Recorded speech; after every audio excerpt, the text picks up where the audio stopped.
మొదటి పత్రిక 5వ అధ్యాయము 5వ వచనంలోనికి మనం వెళదాం. మీరందరూ జాగ్రత్తగా దేవుని వాక్యాన్ని కొద్ది నిమిషాలు విందాం. ఈ రాత్రి మన మధ్యలో ఉన్న ఈ 2025వ సంవత్సరము ఈ ఆఖరి సమయంలో వాక్యాన్ని బట్టి నేను సరి చేసుకుంటా. వాక్యాన్ని బట్టి ఇక నా పాత జీవితాన్ని విడిచిపెట్టి ప్రభు కొరకు నూతన సంవత్సరంలోనికి దేవుడు నన్ను ప్రవేశపెట్టడానికి సిద్ధంగా ఉన్నా. ఆ దేవుని కొరకు నేను బ్రతుకుతా అని వారికి ఈ రాత్రి ఒక మంచి గొప్ప శుభ సమయాన్ని దేవుడు మనకు అనుకూలపరిచాడు. నేడే మనకి రక్షణ దినము. ఈ అవకాశాన్ని ఎవరైతే వినియోగించుకుంటారో ఈ సంవత్సరంలో ప్రారంభం నుంచి ఇప్పటి వరకు ఏ రీతిగా మన దేవునికి బాధాకరంగా, ఆయాసకరంగా, అయిష్టంగా ఏదో ఆశామాశ భక్తి చేసి మనుషుని కనపరచాలనో, ఏదో సంఘంలో కనపడాలనో, శాస్త్రం దగ్గర కనపడాలని నువ్వు ప్రవర్తించావేమో, దాన్ని విడిచిపెట్టాలని నూతన సంవత్సరంలోనికి దేవుడు మనల్ని ప్రవేశపెట్టడానికి సిద్ధంగా ఉన్నాడు. వాస్తవానికి ఈ సంవత్సరము ప్రారంభం నుంచి ఎన్నో భయంకరమైన ఉపద్రవములు, ప్రకృతి ద్వారా అనేకమైన వరదలు, అనేకమైన ప్రమాదాలు, ఎన్నో విపత్తులు ఎటు చూసినా మానవుల మీదకే ఆయా రీతిగా అది ప్రియుల చూడండి పరిగెడుతూ ఉన్నది. అయినా దేవుడు తన మహాకృపను మనకు తోడుగా ఉంచి మనందరినీ, మన కుటుంబాలని ఎటువంటి పరిస్థితుల్లో చెదిరిపోకుండా, హతులు కాకుండా తన బలిష్టమైన రెక్కల నీడలో కోడిగిలక తన పిల్లలని ఎలా భద్రపరిచి కాపాడిందో, నువ్వు మాట విన్నా వినకపోయినా, దేవుని సన్నిధికి వచ్చినా రాకపోయినా, ఎలా నువ్వు ప్రవర్తించిన దేవుడు గొప్ప కృప చూపి మన పట్ల ఆయన వాత్సల్యత చూపించాడు. ఈ రాత్రి కొద్ది నిమిషాలు దేవుని వాక్యము మనతో మాట్లాడటానికి దేవుడు సంసిద్ధంగా ఉన్నాడు. ఒకసారి దైవ వాక్యం ఒక్క మాట చెప్పిన తర్వాత పాయింట్లోనికి, సబ్జెక్ట్లోనికి వెళ్దాం. ప్రియులరా, పరిశుద్ధ గ్రంథంలో పేతురు రాసిన మొదటి పత్రిక 5వ అధ్యాయము 5వ వచనాన్ని చదువుదాం. ఎవరు అటు ఇది తిరగద్దు. 5వ అధ్యాయము 5వ వచనం. చిన్నలారా, మీరు పెద్దలకు లోబడి ఉండి మీరందరూ ఎదుటివారి ఎడల దీన మనసును వస్త్రమును ధరించుకొని మిమ్మలను అలంకరించుకొనుడి. చాలు. చప్పటి కొట్టి గట్టిగా ప్రభువుని అనిపించండి. ఈ రాత్రి ఈ ఒక్క మాటతోనే మన ప్రసంగం ముగించబడింది. అసలు ఈ వాక్యములో ఎన్నో ప్రాముఖ్యమైన విషయాలు దేవుడు మన కొరకు పొందుపరిచాడు.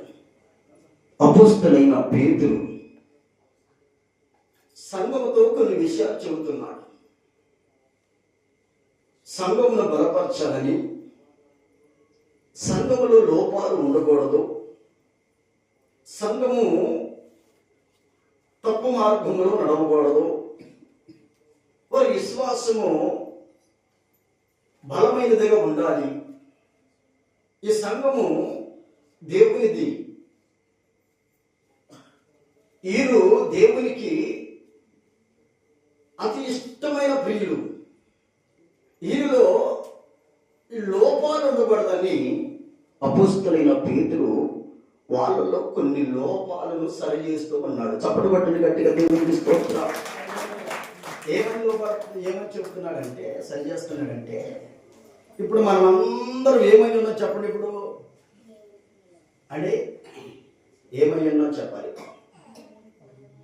వాక్యం మరొకసారి చదవమ్మా. వీళ్ళకి అర్థం కాదు, వీళ్ళకి మైండ్ గురించి ఎక్కడుందో అర్థం కాదు. మనం అందరం ఎవరు చెప్పండి. ఇప్పుడు దేవునికి మనమందరము పిల్లలము.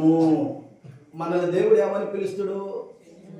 మనందరినీ దేవుడు పిల్లలారా, నా పిల్లలారా, నా బిడ్డలారా, నా కుమార్తె, నా కుమారుడా, నా వారసుడా, నా సొత్తు, నా జనాంగము అని దేవుడు మనల్ని ఎంత ముద్దుగా పిలుచుకుంటుండో ప్రియ. అయితే దేవుడు మనల్ని కొన్ని విషయాలు సరిచేయాలని ఆయన యొక్క ముఖ్య ఉద్దేశం ఈ సంవత్సరం ఆఖరులో, దేవునికి స్తోత్రం చెప్పడం సరే, ఈ సంవత్సరం ఆఖరులో మరలా దేవుడు మనల్ని ప్రేమించి ఆయన కనికరం మన మీద చూపి, ఆయన దయా వాత్సల్యతను మన పైన చూపి, ఆయన మనలో కోరుకుంటున్న కొన్ని విషయాలు ఇక్కడ దేవుడు చెబుతున్నాడు కదా. చిన్నలారా, మీరు పెద్దలకు లోబడి. ఒక నెంబర్ 1 పాయింట్ ఇది, జాగ్రత్త వినండి. రెండోది చదువు అక్కడే, మీరందరూ ఎదుటివారి ఎడల దేన మనస్సు అనే వస్త్రమును ధరించుకొని మిమ్ములను అలంకరించుకునిడి. 3 పాయింట్లతో ఈ రాత్రి నేనేం చెప్పా, ప్రసంగం ముగించబడింది అన్నా. ఇక దీనిలోనికి వెళితే వాక్యంలోనికి ఎన్ని విషయాలు దాగున్నాయి అంటే చాలా ప్రాముఖ్యమైన విషయాలు ఉన్నాయి. పేతురు దేవునికి ఇష్టమైన ప్రియమైన శిష్యుడు. దేవునికి స్తోత్రం చెప్పండి. దేవుడు ఎప్పుడైతే పేతురును ప్రేమించాడో పేతురులో సరైన మార్పు రాలా. దేవుడు ఎప్పుడైతే ప్రేమించడం ఎక్కువగా పేతురు మీద మక్కువ చూపించాడో పేతురులో అవకతవకలు కనపడ్డాయి, పేతురులో లోపాలు కనపడ్డాయి, పేతురులో అబద్ధమాడే తత్వం పాల, పేతురులో దుడుకు ఆ తత్వాన్ని ఇంకా పాతిపెట్టల. పేతురు ఇంకా ప్రియులారా చూడండి, ఆయా రీతిగా కొన్ని విషయాలు ఒక్కొక్కరే తొందరపడేవాడంట. అలాంటి పేతురుని దేవుడు తన నామ మహిమార్థమైన, తనకిష్టమైన ప్రియమైన శిష్యుడుగా, ఇష్టమైన సేవకుడుగా, ఒక మంచి ప్రియులరా సాధనంగా దేవుడు అతన్ని మనిషి తయారు చేసిన తర్వాత దేవుని ఆత్మతో నింపబడ్డవాడై, దేవుని శక్తిని పొందుకున్నవాడై, ప్రార్థన అంటే ఆయనకి ఏమిటో అర్థమైంది, సంఘం అంటే ఏంటో తెలుసుకున్నాడు, దేవుని ప్రేమల గురించి తెలుసుకున్నాడు. అసలు ఏమి మనం అలంకరించుకోవాలి, మనము ఎవరికి లోబడాలి, మనం ఏమి కలిగి ఉండాలని ఈ అపోస్తలుడైన పేతురు తెలుసుకొని సంఘంతో చెబుతున్నాడు. దేవునికి స్తోత్రం, దేవునికి స్తోత్రం. ఏమేమన్నాడు? 3 విషయాలు కనపడ్డాయి. ఏం కావాలి మనకు? మొట్టమొదటిగా ఎవరికి లోబడాలి? ఇప్పుడు వరకు ఈ సంవత్సరము ప్రారంభం నుంచి ఇప్పుడు ముగింపులో ఉన్నాం కదా మనం. ఎక్కడైతే నువ్వు ఎవరికి లోబడలేదు పెద్ద విషయంలో మరొక అవకాశం దేవుడు నీ చేతిలో పెట్టాడు, నీ ముందు ఉంచాడు. దేవుడు మరొకసారి అసలు నీ స్థితిగతులు ఏంటో దేవుడు, అసలు నువ్వు ఎవరో, అసలు దేవునికి అసలు నువ్వు ఎంత మక్కువో, దేవుడు నిన్ను ఎలా పిలుస్తున్నాడో మరొకసారి దేవుని వాక్యము మనల్ని పిల్లల పురుకొలుపుతూ ఉంది. మన పిల్లలు ఎంత ఎదిగి వాళ్ళు వివాహాలై వారికి పిల్లలు పుట్టినా కానీ మన పిల్లలు మనకి ఏమనిపిస్తారు చెప్పండి? ఏమనిపిస్తారా? మన పిల్లలు మనకి పిల్లలే. అలాగే మనము కూడా దేవునికి ఏమై ఉన్నాం? మనమందరము పిల్లలమే. అందుకని ఆయన పిల్లలైన మనకి ఏముండాలో ఆయన చెబుతున్న ఒక మాట ఏంటంటే, మీరు పెద్దలకు లోబడి ఉండాలి. నీ ఇంటి ముందున్న ఇరుగు పొరుగు వారైనా, నీ ఇంట్లో వాళ్ళైనా, నిన్ను కన్నవారైనా, మిమ్మల్ని నడిపించే ఆత్మీయ సేవకుడు తండ్రి అయినా ఎవరికైనా మీరు లోబడి ఉండాలి. ఎక్కడ నువ్వు లోబడలేదో, ఎక్కడ నువ్వు తండ్రి మాటను తిరస్కరించావో, ఎక్కడ నీ తల్లి మాటను నువ్వు ఏం చేసావు చెప్పాలి, తండ్రి మాటను తిరస్కరించావో, తల్లి మాటకు నువ్వు విధేయత చూపించలేకపోయావో, ఈ రాత్రి ఈ సంవత్సరం ఆఖరిలో మరొక గొప్ప అవకాశం ఇస్తున్నాను. నీవు లేచి ఈ రాత్రి వాక్యం విన్న తర్వాత నీ తల్లితో సమాధాన పడితే, నీ తండ్రితో నువ్వు సమాధాన పడితే, నీ భర్తతో నువ్వు సమాధాన పడితే, నీ భార్యతో నువ్వు సమాధాన పడితే, నీ సహోదరులతో నువ్వు సమాధాన పడితే, నీ ఆత్మీయ సేవకులతో నువ్వు సమాధాన పడితే, దేవుడు మహిమ ఈ రాత్రి మన మీద కుమ్మరించబడింది. దేవునికి స్తోత్రం. ఈ రాత్రి దేవుడు ఇప్పటికైనా ఏం చేద్దామని, ఇప్పుడు ఎవరికి? పెద్దలకి. తదుపరి రెండో మాట ఏమన్నాడు? ఎదుటి వారి ఎడల దీన మనసు. ఏ మనసు? ఇదిగో మనసుల గురించి మనం ప్రస్తావిస్తే ఈ రాత్రి చాలా రకాల మనస్సులు బైబిల్లో కనపడతాయి. ఎన్ని మనస్సులు ఉన్నాయి? రకరకాల మనస్సులు ఉన్నాయి. కానీ రాత్రి దేవుడి నీలో నుంచి, నాలో నుంచి, మనందరి నుంచి కోరుకుంటున్న ఒక ప్రాముఖ్యమైన మనసు ఏంటంటే దీన మనసు. ఏ మనసు? దీన మనసు అంటే అది ఎలా ఉంటుంది చెప్పండి ఒకసారి. దీన మనసు అంటే దాని యొక్క రంగు ఎట్టుంటుంది, దాని రుచి ఎలా ఉంటుంది చెప్పండి పోయి. దాని ఆకారం ఏంటి అసలు? దానికి ఎన్ని చేతులు ఉంటాయి, ఎన్ని కాళ్ళు ఉంటాయి? పోనీ అది ఎక్కడ దొరికింది చెప్పండి. దీన మనస్సు అసలు ఈ రోజున దేవుని పిల్లల మీద మనకు ఉందా?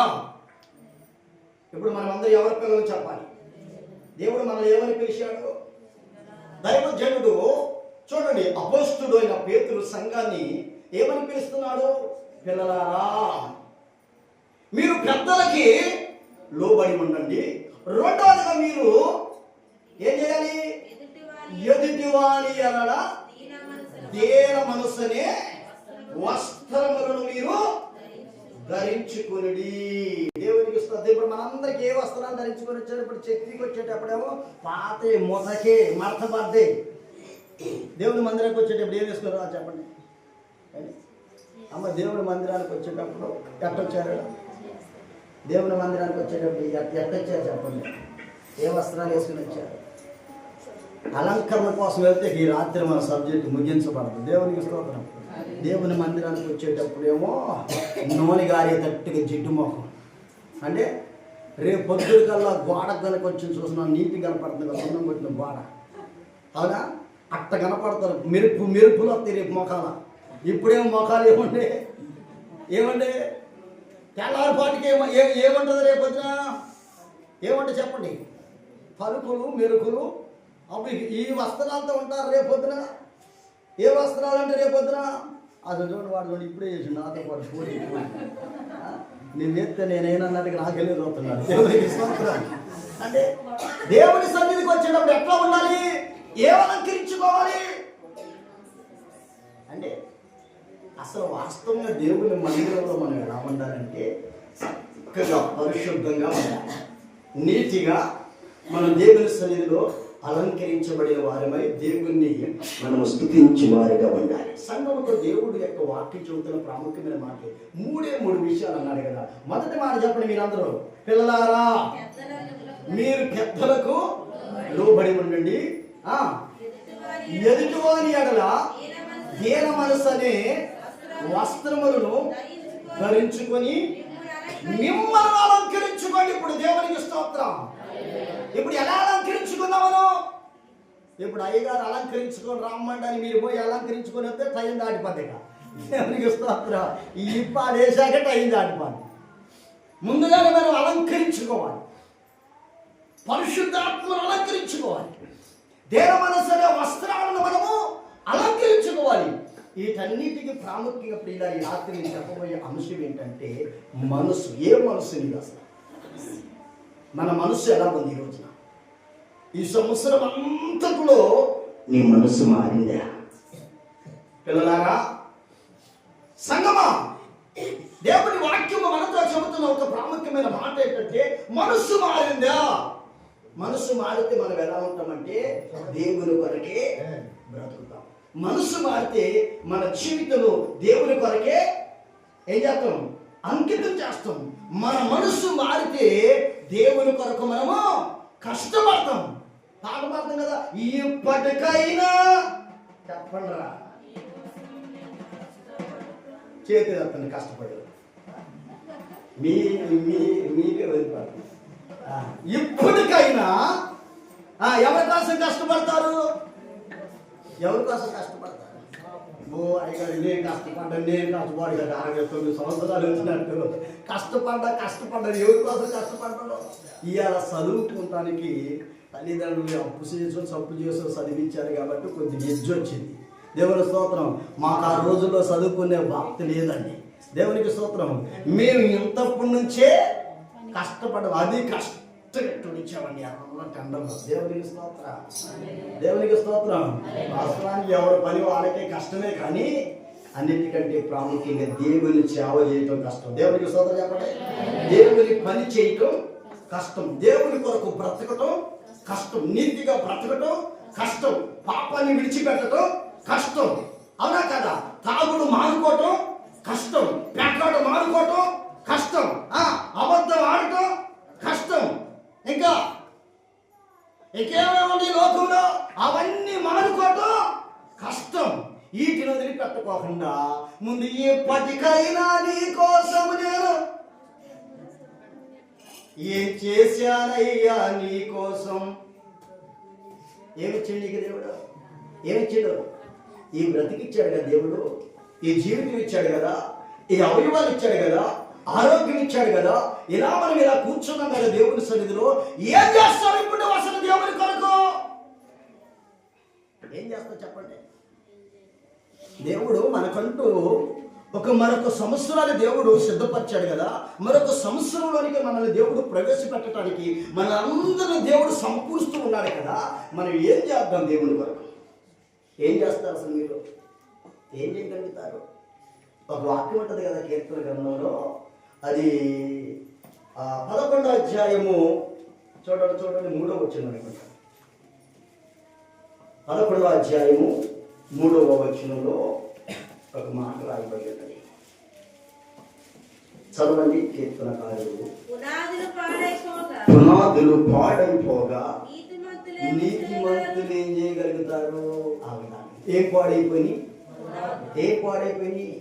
పునాది పాడైపోయింది. ఏ పునాది? చెప్పండి. నీ ఇంటి పునాది ఏమైపోయింది? నీ పునాది కదిలించబడ్డది.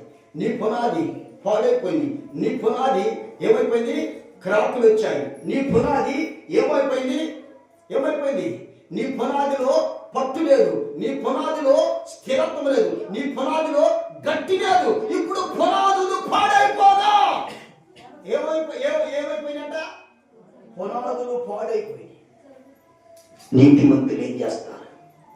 అసలు పునాదులు పాడైపోయింది కదా, అవకాశం దేవుడు ఇచ్చాడు కదా. ఆ పునాదులు పాడు కాకోకుండా ఉండటానికి దేవుడు ఎన్నో అవకాశాలు, ఇలాంటి సంవత్సరాలు దేవుడు ఎన్నో ఇచ్చాడు. అలాంటి ప్రార్థనలు దేవుడు ఎన్నో మనకి ముందు ప్రియుల బహుమానంగా ఉంచాడు. ఎన్ని అలాంటి ప్రార్థనలు మన పునాది సరి చేసుకున్నాం, మన స్థితిగతులు మార్చుకున్నాం. నిజంగా మన మనస్సు మారింది, మన జీవితాన్ని మార్చుకోగలిగాం. మనం దేవుని కొరకు ఒక ప్రత్యేకంగా దేన్ని నువ్వు సమర్పించుకోవాలనుకున్నావు. ఈ రాత్రి దేవుని వాక్యం చెబుతుంది కదా, అందుకనే పిల్లలారా ఏ మనసు ఉండాలి మీకు? ఇప్పుడు దేన మనసు. ఈ రోజున దేన మనసు. దేన మనసు లేకపోతే మనం దేవుని పిల్లలం కాలేమండి. మనం పెద్దలకు లోబడకపోతే మనం దేవుని పిల్లలుగా పిలవబడలేమండి. అందుకని అలాంటి తత్వాలు, అలాంటి గుణాలు, అలాంటి ఉద్దేశాలు లేని వాళ్ళంట పునాదులు పాడైపోయిన వాళ్ళతో సహవాసం చేస్తున్నారు. వారి పరిస్థితులు ముందుకు జరగండి, ముందుకు సర్దుబాటు చేసుకోండి, జరగండి. అక్కడెక్కడ కూర్చుంటారు. ఇది కదట్లేదు మీకు గోడ సపోర్ట్లా. దేవునికి స్తోత్రం. వాక్యాన్ని జాగ్రత్తగా గమనించిన దేవుని జనాంగమా, ఈ రాత్రి దేవుడు మనల్ని ప్రేమించి అపోస్తలుడైన పేతురు ద్వారా దేవుడు ఒక సందేశాన్ని మనతో చెబుతున్నాడు. ఏంటంటే, పిల్లలారా మీరు ఎవరికి లోబడాలి? పెద్దలకు లోబడాలి. ఇప్పుడు మనం పెద్దలకు లోబడాలి. అన్నింటికంటే ప్రధాన యాజకుడైన మన దేవునికి లోబడాలి. మన సృష్టికర్త అయిన దేవునికి మనం లోబడాలి. ఈ రాత్రి మరొక మాట చివరిలో దేవుడు ఏమో చెప్తున్నాడు తెలుసా? దీన మనస్సు. ఈరోజు నీకు దీన మనస్సు ఉందా? ఏ మనస్సు ఉంది? చూడండి, నేను 4 మనసులు 5 మనసులు చెప్పి నేను సమయానికి ముగిస్తా. పరిశుద్ధ గ్రంథంలో రాయబడిన ఒక మాట, కీర్తన గ్రంథం చూడండి. కీర్తన గ్రంథం 34వ అధ్యాయము 18వ వచనం ఒక్కసారి చదువుదాం. 34వ కీర్తన. ఇరిగిన హృదయము గల వారికి యెహోవా ఆసన్నుడు, నలిగిన మనస్సు గల వారికి ఆయన రక్షించును. చప్పటి కొట్టండి గట్టిగా దేవునికి స్తోత్రం. మొదటగా దేవుడు ఆయన పిల్లలకు ఉండవలసిన మనసు ఏంటంటే దీన మనసు. ఏ మనసు? దీన మనసు. రెండో మనసు ఏ మనసుది? నలిగిన మనసు. నలిగిన మనసు. చూడండి, ఏదైనా పొరపాటు జరిగితే, ఏదైనా చిన్న లోపం మనలో ఉంటే, ఏదైనా తప్పిదము జరిగితే, ఏదైనా దేవుని బాధ కలిగించే సందర్భం, ఎదుటి వాళ్ళని ఏదైనా గాయపరిచే మాట, ఎవరైనా దుఃఖ పెట్టే మాట కనుక మనం తొందరపాటును అన్నమంటే, దేవుడు ఆత్మ కలిగిన వాళ్ళు మనం ఏమవుతామంటే అప్పటికప్పుడే మనస్సు నలిగిపోయి అప్పటికప్పుడే అరే నేను భలేగా తొందరపడ్డాను, భలేగా భార్య విషయంలో, అరే భలే పిల్లల విషయంలో, అరే సంఘ విషయంలో, లేకపోతే నా ఎదురింటి వారి విషయంలో, నా చుట్టుపక్కల విషయంలో, నా స్నేహితుల విషయంలో అరే పొరపాటున తొందరపడి నోరు జాడానే, అమర్యాదగా మాట్లాడానే, తొందరపాటుగా నేను వాళ్ళ మనస్సుని గాయపెట్టానని దేవుని ఆత్మ కలిగిన వాళ్ళు, దేవుని పిల్లలకు ఉండే ఆ యొక్క ఆలోచన ఏంటంటే, దేవుని పిల్లలారా ఎంతనే పొరపాటు చేస్తే దేవుడి పిల్లలకి ఏమొచ్చిందంటే ఇరిగిన మనసు. ఏ మనసు వచ్చి చెప్పండి? ఏ మనసు? నలిగిన మనసు. నలిగిపోతారు, వాళ్ళలో వాళ్ళు నలిగిపోతారు. ఏంటో మనసు అంతా కలవరం, ఏదో హృదయం అంతా ఏదో ఉక్కిరి బిక్కిరి అయిపోద్ది, ఏంటో మనశ్శాంతి లేదు. ఏంటయ్యా, ఏంటి ఇలా జరిగింది, ఏంటి మనాది ఉన్నావా, ఏంటి అన్నం తిన్నావా, ఏంటి అన్నం తినబుద్ధి కావట్లేదు అయ్యా, ఏంటమ్మా అలా దివాళి గుణం అంటే ఏదో మనసు అంతా ఒక బాధ ఉంది. ఏంటి విషయం, ఏంటి విషయం అంటే ఏదో గమకం తొందరపడి పిల్లల విషయంలో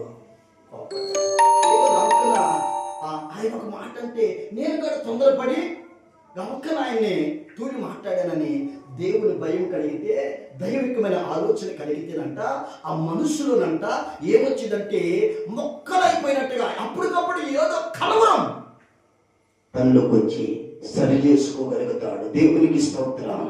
ఎవరికి మనసు వచ్చి చెప్పండి అమ్మ? నలిగిన మనసు ఎవరికి వచ్చిందిరా? ఎవరికి వచ్చింది?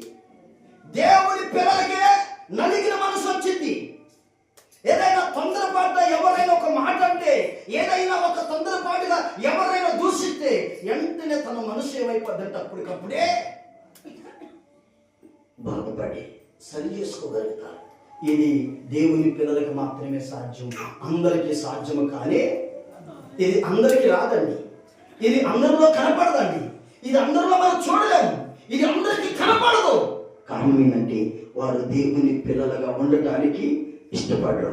వారు దేవునికి ఇష్టంగా జీవించాలనే ఆలోచన పక్కన పెట్టి వాళ్ళ బ్రతుకు, వాళ్ళ జీవితం, వాళ్ళ మనసు సాతానికి అప్పగించి, అందుకని ఇక్కడ రాయబడిన కీర్తన గ్రంథంలో రాయబడినట్టుగా పునాదులు పాడైపోతాయి. పునాదులు పాడైపోతాయి. కొన్నిసార్లు చూస్తూ ఉంటాం, కొన్ని కట్టలు మనం చూసినప్పుడు, కొన్ని ఆ పాతకాలపు పురాతన కాలపు బిల్డింగ్స్ మనం చూసినప్పుడు, చాలా సంవత్సరాల క్రితం కొన్ని ఇల్లు, కొన్ని పారిగోడలు మనం చూస్తున్నప్పుడు అవి ఏమైపోతాయి అంటే క్రాకులు వచ్చి కొన్ని ఇల్లు పడిపోతాయి, కొన్ని ఇల్లు కూలిపోతాయి, కొన్ని ఇల్లు పక్క కొరుకుతాయి. ఏంటంటే దాని పునాది ఏమైపోయింది చెప్పండి? కొన్ని పునాదులు పాడైపోయాయి. పాడైపోయిన తర్వాత ఎంత మనం బాధపడ్డ ఉపయోగం లేదండి. అందుకని పునాదులు పాడైపోగా నీతిమంతులు ఏం చేయగలుగుతారు? అందుకని నీతిమంతులైన వారు మిమ్మల్ని గురించి ఒక సాక్ష్యం చెప్పాలంటే, ఆ పునాది పాడు కాకముందే, ఆ పునాది శిథిలం కాకముందే, ఆ పునాది క్రాకులు రాకముందే, ఆ ఇల్లు కుప్ప కోరకముందే, ఆ ఇల్లు ప్రియుల చూడండి, ఆ యొక్క ఉన్న ఆ బలమైన ఆ గోడల ప్రియుల శిథిలం కాకముందే సరి చేసుకోగలుగుతాడు. దేవునికి స్తోత్రం. మూడవ మనసు చూడండి. మొదట మనసు ఏంటి చెప్పండి? దీన మనసు ఎవరికి ఉండాలి? ఎవరికి చెప్పలేదురా? దేవుని పిల్లలు. దేవుని పిల్లలు ఎవరు చెప్పండి? ఇప్పుడు ఇక్కడ దేవుని పిల్లలు ఉన్నారు. చేతులు ఎత్తున్నారు ఒకసారి.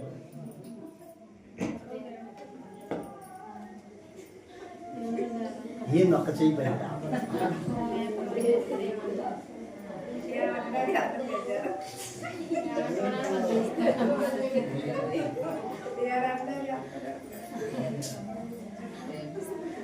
ఎత్తినా అంట ఎత్తకపోయినా అంట. దేవునికి స్తోత్రం. అటు తగిలింది. ఇప్పుడు వాక్యం ఏమని చెప్పండి? ఇప్పుడు మీరు వాక్యం ఏమంది?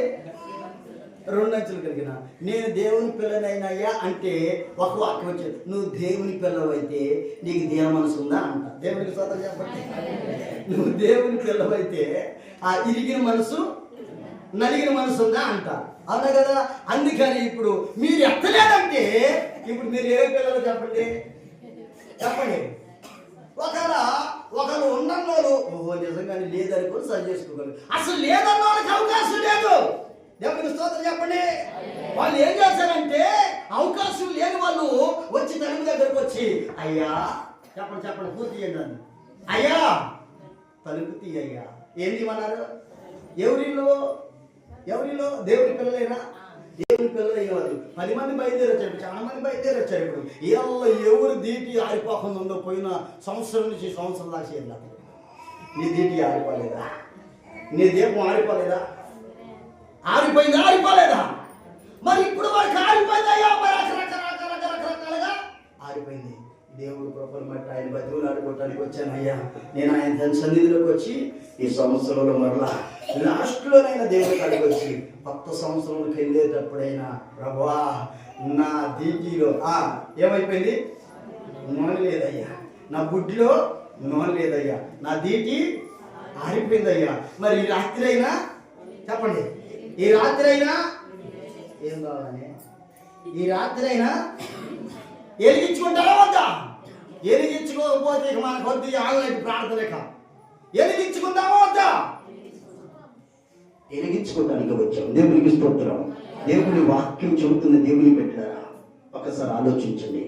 రాయబడిన మాట మొదటగా నువ్వు దేవుని పిల్లగా ఉంటే, దేవుని పిల్లలుగా ఉంటే, దేవుని కుమారుడిగా ఉంటే, దేవుని సొత్తుగా ఉంటే, దేవుని సంఘముగా ఉంటే, దేవుని వారసుగా ఉంటే, దేవుని జనాంగముగా ఉంటే దేవుడు నిన్ను పిల్లలారా అంటున్నాడు. ఆ సంఘానికి ఆయన బిడ్డలకు ఉండవలసిన లక్షణాలు దేవుడు చెబుతున్నాడు. దీన మనస్సు. రెండో మనసు ఏ మనసు? నలిగిన మనసు. మూడో మనసు చూడండి. పరిశుద్ధ గ్రంథంలో రాయబడిన ఒక ప్రాముఖ్యమైన మాట చూడండి. అందరిది సంఖ్యాకాండం 14వ అధ్యాయం 24వ వచనం. సంఖ్యాకాండం 14:24.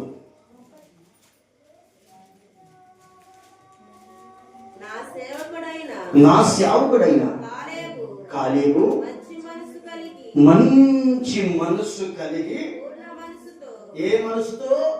పూర్ణ మనసుతో నన్ను అనుసరించి అతడు పోయిన దేశములో అతడును ప్రవేశపెట్టేదను. చప్పడగొట్టని గట్టిగా దేవునికి స్తోత్రం. ఏ మనసు అంట? ఎవరేది చెప్పండి? ఎవరేదను? కాలేబు కంట ఏ మనసు ఉంది? పూర్ణ మనసు అంట. ఇంకొక మనసు మంచి మనసు. అయ్యారు మనసు మంచిది కదా. అయ్యారు ఏమంటారు చెప్పండి? ఏ కష్టపడతారు కానీ వాడు మనసు మంచిది కదా. అందరికి పెట్టింది రాంగులను వండి పెట్టేది కానీ దాని మనసు అమ్మ బుద్ధిగా ఎక్కడ చెప్పేది మనసు. జాగ్రత్తగానండి. దేవునికి స్తోత్రం. ఇప్పుడు మనసు ఎవరికి ఉంటుంది? మనసు ఎవరికి పడతాడు? అమ్మ మంచిగా నేను చెప్పేది మనసు. చెప్పండి. అందుకని యేసుక్రీస్తు ప్రభు ఈ లోకానికి వచ్చి చెప్పిన సువార్త అదే. మనకేం చెప్పండు? ఏం చెప్పండి? మీరు మారు మనసు పొందండి. ఏ మనసు? అసలు ఆయన చేసిన సువార్త అంతా అది. అపోస్తులు చేసిన వాదంతా ఏం కాదంటే మారు మనసు పొందండి. అసలు మారు మనసు అసలు ఎందుకు చెప్పాడు? అసలు ఈ మనిషి చూడండి ప్రియులారా, పాడుగాటానికి కారణము ఈ మనిషి దేవుడి నుంచి దూరం చేసేది. వాస్తవానికి మనకి అందరికీ తెలుసు. ఎవరు చెప్పండి? అవ్వ ఆదాముల యొక్క కుమారులు ఎంతమంది చెప్పండి? ఎంతమంది చెప్పండి? 113. ఎవరెవరు చెప్పండి? పేరు చెప్పండి. అప్పారావు చెప్పండి. అప్పారావు, సుబ్బారావు. దేవునికి స్తోత్రం. అప్పారావు ఎవరు? సుబ్బారావు ఎవరు? చెప్పండి అమ్మా. కయ్యూను, ఏబేలు. ఇప్పుడు వీళ్ళిద్దరు మనుషులు పైకి బాగానే కనపడ్డారు. దేవుని దగ్గరికి అర్పణ తీసుకొచ్చారు. ఏం తీసుకొచ్చారు? అర్పణ తీసుకొచ్చే దాంట్లో ఎవరైనా చిన్న ఆయన ఏబేలంట శ్రేష్టమైన దాన్ని. దేవుడు పరిశుద్ధుడు కాబట్టి, దేవుడు శ్రేష్టమైన వాడు కాబట్టి, దేవుడు నాకు ఈ మందలు ఇచ్చాడు కాబట్టి, దేవుడు నన్ను ఇలా దీవించాడని ఆయన ఇచ్చే దాంట్లో ఏ మాత్రం కాడా ఆ గొర్రె పిల్లకి డాగులు, మచ్చలు, కాళ్ళు మెనకలు తిరిగినవి కాకుండా, లేకపోతే కొన్ని సొంగగార్చుకునే గొర్రె పిల్లలు ఎత్తారు. కొంతమంది ఏమెత్తారు? కొంతమంది ఇచ్చే 10 రూపాయల కాగితం చిరిగిపోయి అతికిలేసి వేస్తున్నారు. ఏమేస్తున్నారు చెప్పండి? అతికిలేసి చిరిగిపోయి ఆయన గొంక అడిగిపోతే అయ్యగారు ఎప్పుడు వచ్చిన నీకు అతికిలు కాగితాలే వస్తాను. ఏం చేస్తారో మా సంఘం అంతా అతుకులే, ఎన్నిసార్లు అతుకులే కాకండి అంటే వాళ్ళు అతుకులు మార్చుకోవట్లా. చెప్పండి, ఏం చెప్పండి? ఏ బ్రతుకు మంచి చెప్పండి? ఏ బ్రతుకు? అతుకుల బ్రతుకు.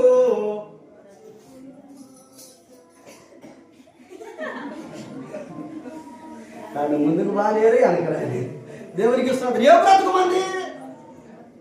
ఈ అతుకుల బ్రతుకు మనలో ఉంటే, మనసు మారకుండా అతుకుల జీవితాన్ని కలిగి ఉంటే దేవుడు దీవిస్తాడా?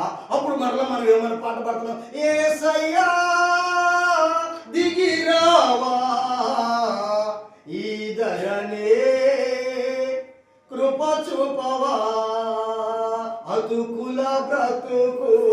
అయ్యా ఈ బ్రతుకు మార్చమంటున్నా. బ్రతుకుల మార్గం. ఏ మార్గం? మన మార్గం ఏ మార్గం చెప్పండి? ఇప్పుడు బ్రతుకేమో అతుకు, మార్గమేమో చెప్పండి గతుకులు. ఈ గతుకుల మార్గంలో వద్దు రాబా, నా మార్గంలోకి రాబా.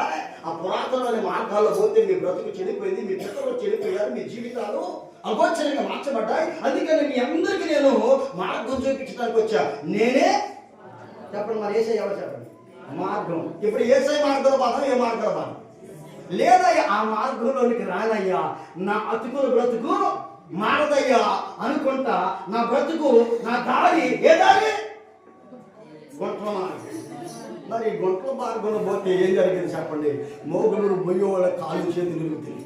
మరి ఆ ఊరిని అసలు పాలించే వాళ్ళు ఎవరు? దేవునికి స్తోత్రం. పోయినోడు అల్ల పట్టమే. ఆ ఊరు గొప్ప చెప్పండి రా పేరు. అదే చెప్పండి. అలాంటి బ్రతుకులు మన జీవితాలు మార్చుకోవాలని దేవుడు చెబుతున్నాడు. కానీ అయ్యే మార్చుకోకుండా పేరుకి చూడండి మనం ఎలాంటి పాటలు పాటలు వేసేది.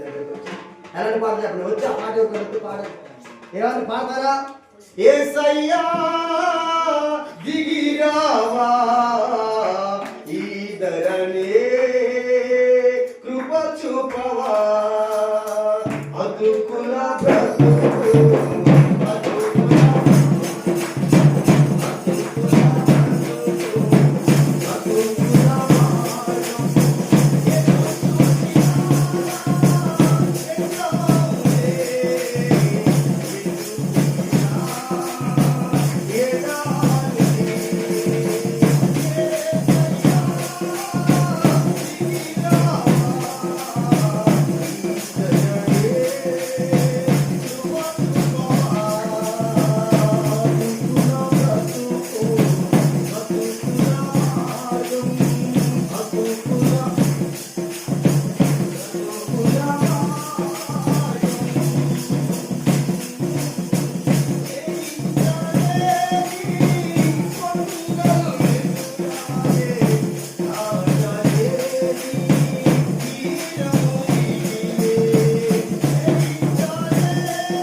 చేసుకోవాలి. ఆ కట్టు ముగ్గురు తింటాం. చెప్పండి దేవుడితో 4 ఇడ్లీ 6 తింటాం. ఎప్పుడు లేవుడి, ఎప్పుడు దారిద్రత, ఎప్పుడు సమృద్ధి లేదు. మార్గమైన సరిగా ఉందా? ఏముంది మార్గం? ఇప్పుడు ఎట్లా చెప్పండి, ఎట్లుంది? గతుకులు ఉంది. ఈ గతుకులు పోవాలంటే యేసై రావాలి. దేవుని స్తోత్రం చెప్పండి. యేసై రావాలంటే అతుకులు బతుకుండొచ్చా? ఎలా జాగ్రత్తగా మీరు ప్రియులరా, వాక్యములో మనం గమనిస్తే 2 అన్నదమ్ములు ఒకే తల్లి గర్భాన జన్మించారు. 2 వచ్చారు, కయ్యోను ఏబేలు 2 వచ్చారు. దేవుని సన్నిధికి వచ్చిన వాళ్ళలో ఎవరు 2 శ్రేష్టమైనదే ఇచ్చారు, ప్రధానమైనదే ఇచ్చారు. మొదటి చూడండి, భూపాలంలో ప్రియుల చూడండి, ధాన్యము తీసుకొచ్చి ఎవరిచ్చారు? కయ్యోను ఇచ్చిండు. ఏబేలు ఆ పశువుల మందలో శ్రేష్టమైన తొలుసు దాన్ని తీసుకొచ్చి దేవుని బలిపీఠ దగ్గర తీసుకొచ్చి ఇచ్చాడు. కానీ ఇచ్చే మనిషి కంటే ఇచ్చేవారి మనసు చాలా ప్రాముఖ్యం. దేవుడు అదే చూశాడు. కయ్యోను, నువ్వు శ్రేష్టమైన ఇచ్చావు, మంచిదే, కానీ ఇచ్చేటప్పుడు నీ మనసు నిజంగా దేవునికి ఇవ్వాలని ఇచ్చావా? ముంచడం ఏంటిది? అది చెప్పండి, ఏంటిది చెప్పండి. పోను కాదురమ్మా, ఇప్పుడు మనం బియ్యం ఆ డబ్బాలు ముంచాం. నేను సోనా మాయిక తగో ఏదో చెప్పండి చాలండి. నేను అలా చూచేస్తున్నారు ఏంటంటే పండుగ పూట పోయేటప్పుడు అంత తెచ్చుకోకండి. నావండే దేవునికి స్తోత్రం. ఇది స్వాద. ఇప్పుడు దేవునికి తీసుకొచ్చేటప్పుడు నిండా ముంచుడు. అయినా ఎందుకు కానీ మనం ఎత్తే దేవుడికి ఎట్లంటావా అని తలకొచ్చిందంట. తలగాడు ఎందుకు అసలు ఎన్ని ఇచ్చినా దేవుడికి ఇష్టని మళ్ళీ చేసిన సగానికి వేసిందంట. మళ్ళీ సగానికి వేసినోడి అరే గట్టి గింజలు తీసుకుపోతే దేవుడికి అసలు ఎందుకు అని మళ్ళీ తీసుకుపోయి దాన్ని ధాన్యం కుప్పలో పోసి ఆ పక్క ఉంటుంది ఏమన్నా చెప్పండి అమ్మా, సగం కాలు అది ఇది కానీ తీసుకొచ్చి దేవుని దగ్గరికి ఎత్తి దేవుడు ఏం చేశాడో తెలుసా? ఏం చూసాడు చెప్పండి? ఏం చూసిందంటే మీరు చూసుకుంటారు ఏంటంటే ఏం చూసిండు? మనసు చూసిండు. దేవునికి స్తోత్రం. అదే అంటున్నాడు, అయ్యా మా తమ్ముడైన ఏబేలు అది గొర్రెలు ఎత్తుకొచ్చిండు, నేనేమో ధాన్యం తీసుకొచ్చా, మరి నన్ను మెచ్చుకోలేదు, మా తమ్ముడిని మెచ్చుకున్నావు ఏందయ్యా అని. అయ్యా ఇచ్చావు, నువ్వు కూడా శ్రేష్టమైంది, ఆయన కూడా శ్రేష్టమైంది ఇచ్చింది, కానీ ఆయన ఇచ్చేటప్పుడు మనస్ఫూర్తిగా ఇచ్చాడు. దేవునికి స్తోత్రం. ఏ పూర్తిగా? మనస్ఫూర్తిగా హృదయపూర్వకంగా ఇచ్చాడు. కాబట్టి నీకు ఇచ్చిన అర్పణ కంటే అతను ఇచ్చిన అర్పణ శ్రేష్టమైంది. దేవునికి స్తోత్రం చెప్పు. ఎవరిచ్చిన అర్పణ శ్రేష్టమైంది. అందుకని అర్పించేవాడి కంటే అర్పించేవాడు మనస్సు దేవునికి చాలా ఇష్టమైంది. అందుకని మనస్సు మారకోకుండా దేవుని మందిరానికి వచ్చిన ఉపయోగము లేదు. మనస్సు మారకోకుండా దేవుని మందిరానికి వచ్చిన అతుకుల బ్రతుకు మారదు. కతుకుల జీవితమే మన జీవితం అంతా. ఎప్పుడు అతుకులు వేసుకోవడం, ఎప్పుడు అడుక్కుంటాం, ఎప్పుడు దారిద్రత, ఎప్పుడు లేవిడి, ఎప్పుడు చూడని పేదరికమే చూస్తాం. అందుకని అది దూరం అయిపోవాలంటే దేవుని వాక్యం చెప్తుంది కదా, నీ మనసు దేవుడు కోరుకున్నాడు. ఒక చాటట్లాగే మీటింగ్ జరుగుతుంది. ఏం జరుగుతుంది? ఇలాగే కోటం. సరే ఇప్పుడు మనకు అర్థం కాదు, సంఘంలో ఇలాగే కోటం జరిగింది. 4 నెలల ప్రార్థన. సరే పాపం సంఘం అలసిపోతారని అయ్యగారు కాఫీ పెట్టిందంట. ఏం పెట్టిండు? ఇప్పుడు అయ్యగారు పెట్టలేదు కానీ నన్ను పెట్టమని వాడు జాగ్రత్తగా అన్నాడు. దేవునికి స్తోత్రం. కాఫీ పెట్టుకొస్తే అయ్యగారు ఏం చేసిందంటే, ఇదేమో బంగాళపడి అది రోడ్డు వాళ్ళ సరిపడి. దేవునికి స్తోత్రం. ఇదేమో ఏంటిది? డిస్పోజల్ అయ్యగారు తీసుకొచ్చి ఈ బంగారం దాంట్లో చెప్పండి ఏం చేస్తాను చెప్పండి, టీ పోసేస్తున్నా అయ్యగారు. ఈ ఎండి దాంతో కూడా పోసేస్తున్నా, 2 పక్కన పెట్టిండు. ఒక ప్లేట్లు తీసుకొచ్చి పంచేవాళ్ళు పంచుతాను, ఇచ్చేవాళ్ళు ఇస్తున్నాను. ఈ లోపల అనుకోకుండా దేవునికి స్తోత్రం చెప్పడానికి సరే కరెంటు పోయిందంట. ఏం పోయింది? కరెంటు పోయిందంట. ఇప్పుడు వచ్చిన వాళ్ళు అందరూ ఎక్కడికి? ఎవరు వచ్చింది చెప్పు? ఎవరు వచ్చారంటే అందరూ సంఘమే. కరెంటు పోయిన తర్వాత ఏం జరిగిందో తెలుసా? ఇదిగా ఈ ఎండి మూత పోయిందంట. ఏం మూత పోయింది? ఎండు మూత పోయింది. ఎక్కడ పోయింది? సంఘంలో పోయింది, చర్చిలో పోయింది. అయ్యగారు తీసుకొచ్చి అందరికీ ఎండు పల్లెంలో బంగారపు గిన్నెతో అందరికీ పలహారం మంచి పెడుతుంది. ఈ లోపల మధ్యలో ఏమైంది? కరెంటు పోయాక ఏం పోయింది? ఇప్పుడు ఎండి గిన్నె పోయింది. అయ్యగారు అట్లాగే మీ అందరికీ వందనాలు. కరెంట్ వచ్చాక గిన్నె లేదు. మీరందరూ భక్తులే, నాకు బాగా తెలుసు. మీరందరూ మంచి విశ్వాసాలు. ఎందుకంటే మిమ్మల్ని కన్న తండ్రి నేను కాబట్టి. నా పిల్లలు అవకతాకులలో, ఆ మంచుల్లో, దొంగలో నాకు తెలుసు. మిమ్మల్ని ఎవరు ఎంతమందిలో నేను ఏమి అన్ను. అమలారా, మీ అందరికీ ప్రభువైన యేసుక్రీస్తు నామములో కొత్త సంవత్సరంలో వెళ్ళబోయే ముందు మనం ఒక్కసారి మీ అందరికీ వందనాలు. ఏంటి అయ్యగారు అన్నారు. ఏం లేదమ్మా, మీరందరూ నేను ఒక్కళ్ళని పేరు పెట్టాను. నేను ఒక్కసారి మీకు ఒక అవకాశం ఇచ్చా. దేవుడికి స్తోత్రం చెప్పండి. ఇదిగో గిన్నెలో ఒక గిన్నె పోయింది. ఏ గిన్నె పోయింది? ఎన్ని గిన్నె. మీరందరూ విశ్వాసాలు పర్ఫెక్ట్ నెంబర్ 1. అసలు మీరు లోపాలు లేదు. మీరందరూ దేవుడి పిల్లలు. మీకు అతుకులు లేవు. దేవుడికి స్తోత్రం. నేను మిమ్మల్ని పరువు చేయటం నాకు ఏమాత్రం ఇష్టం లేదు కాబట్టి మరొక్కసారి పండగ గారు పోయి మెయిన్ ఆఫ్ చేయి. మీరు దొంగలు ఎవరైనా ఒకరికి తెలియకోకుండా కరెంటు పోయిన తర్వాత మెయిన్ చేస్తారు. అయ్యగారు పోయి ఆ గిన్నె తీసుకొచ్చి ఇక్కడ పెట్టండి. ఎవరికి తెలియదు. దేవునికి స్తోత్రం. మీరందరి విశ్వాసం ఓహో ఎట్ట పోయిందో అట్ట వచ్చింది అనుకుంటారు. అనుగులోనే అయ్యగారు పోయి మెయిన్ తీసిండు. మెయిన్ తీశాక ఏంటి అన్నా మళ్ళీ వేసాక అయ్యగారు ఇప్పుడేమో మూత పోయింది. రెండోసారి ఏమైంది? ఏమైంది చెప్పండి. అసలు బంగారపు గిన్నెగాడు పోయింది. ఈ రెండు దొంగిలించింది ఎవరు? ఇప్పుడు ఇక్కడ ఎవరు ఉన్నారు చెప్పాలి. ఇక్కడ ఎవరు మనం? ఇప్పుడు మనం అందరం ఆయన పిల్లలమా కాదా? జాగ్రత్త మీరు అర్థం చేసుకోండి. ఇప్పుడు మనం అందరం ఆయన పిల్లలమా కాదా? ఇప్పుడు దొంగలు ఎవరు చేతులు అతను? ఇప్పుడు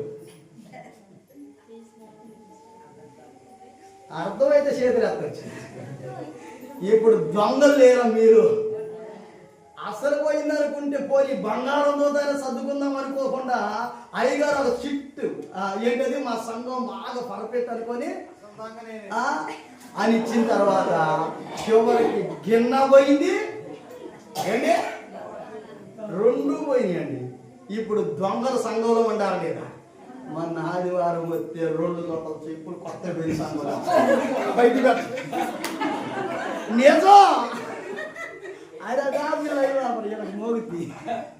దేవునికి స్తోత్రం చెప్పాలి. సరే ఏమైంది? ఇప్పుడు బయటికి వెళ్ళగలదు కాబట్టి ఏమైంది చెప్పండి.